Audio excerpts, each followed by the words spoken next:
Prism washing and steam iron centre പുന്നമ്പറമ്പിൽ പ്രവർത്തനം ആരംഭിച്ചു. Thekkumkara panchayat president T V Sunilkumar ഉദ്ഘാടനം ചെയ്തു. നൂതന സാങ്കേതിക വിദ്യ ഉപയോഗിച്ച് വസ്ത്രങ്ങൾ വാഷിംഗ്, അയണിംഗ് എന്നിവ ചെയ്തു കൊടുക്കുന്ന യൂണിറ്റാണ് പ്രവർത്തനം ആരംഭിച്ചിട്ടുള്ളത്. പുന്നമ്പറമ്പ് സെന്ററിലുള്ള കളക്ഷൻ സെന്ററിൽ വസ്ത്രങ്ങൾ സ്വീകരിക്കും. ഉപഭോക്താക്കളുടെ സൗകര്യം കണക്കിലെടുത്ത് വടക്കാഞ്ചേരി ടൗണിലുള്ള അഷ്ടപതി കോംപ്ലക്സിൽ കളക്ഷൻ സെന്റർ ഉടൻ പ്രവർത്തനം ആരംഭിക്കും. ഇനി വാഷിംഗും അയണിംഗും ഒരു പ്രശ്നമേയല്ല.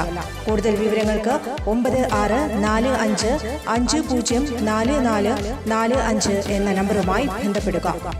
സംസ്ഥാനത്ത് വീണ്ടും എംപോക്സ് സ്ഥിരീകരിച്ചു. എറണാകുളം സ്വദേശിയായ യുവാവിനാണ് രോഗം സ്ഥിരീകരിച്ചത്. ഇയാൾ നിലവിൽ സ്വകാര്യ ആശുപത്രിയിൽ ചികിത്സയിലാണ്. വിദേശത്ത് നിന്ന് വന്ന യുവാവിനാണ് രോഗം സ്ഥിരീകരിച്ചത്. നേരത്തെ UAE-യിൽ നിന്നെത്തിയ മലപ്പുറം സ്വദേശിക്ക് എംപോക്സ് സ്ഥിരീകരിച്ചിരുന്നു.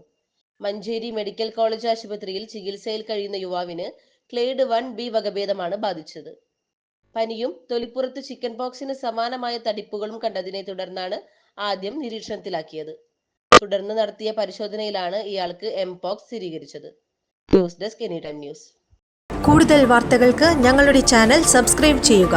ഫേസ്ബുക്ക് ഫോളോ അപ്പ് ചെയ്യുക. വാർത്തകൾ വേഗത്തിലറിയാൻ എനിടൈം ന്യൂസ്.